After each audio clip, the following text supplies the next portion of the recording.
السلام عليكم اخوان، تحيه لكم جميعا اينما كنتم.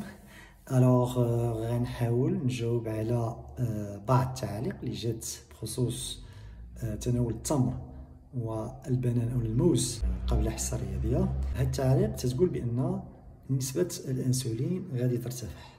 نتفق معك 100%، ولكن غادي نشرحوا البروسيس ديال انتقال هاد السكريات هذه الى الخليه، ولكن في الحاله ديال الانسان اللي غادي يقوم بواحد التمرين رياضي مباشره بعد تناول هذه المواد التي تحتوي على سكريات سريعه الهضم بحال الجلوكوز والفريكتوز.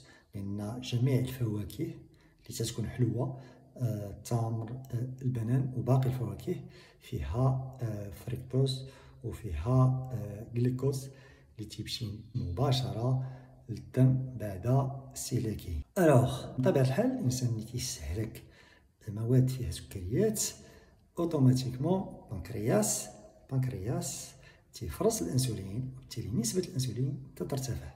ولكن الانسان اللي تيمشي مباشره يقوم بواحد الحصه رياضيه، مثلا رياضه المشي او الجري، اوتوماتيكمون الجسم يستعين بناقلات للجليكوز اللي تتلعب الدور ديال الانسولين. بحال قلتي هي لا كلي، او هي الساروت اللي تتحل الباب ديال الخليه باش يدخل الجليكوز. بالتالي الانسان ملي تيبدا الحصه الرياضيه ديالو في البدايه تيكون ارتفاع نسبه الانسولين. في بدايه التمرين تيولي واحد التقلص ديال العضلات، وهنا تتكريا واحد ناقلات اللي تتلعب الدور ديال الانسولين، وهنا نسبه الانسولين تتراجع واخا الانسان تيكون استهلك مواد فيها سكريات سريعه الهضم.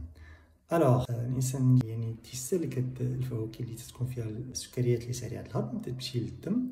بطبيعه الحال هاد الناقلات هذه اللي تتلعب الدور ديال الانسولين في الحاله ديال الانسان تيكون تيقوم بواحد التمرين رياضي، تتنقل هذاك الجليكوز تديه الخلايا ديال الجسم. سبحان الله.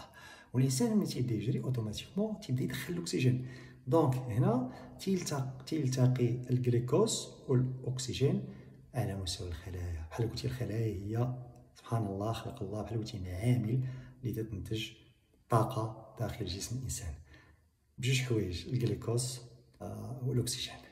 دونك الا استهلكتي مواد فيها سكريات سريعه الهضم ما تخافش نهائيا من ارتفاع نسبه الانسولين، لان ان فوا تبدا التمرين الرياضي نسبه الانسولين غادي تتراجع.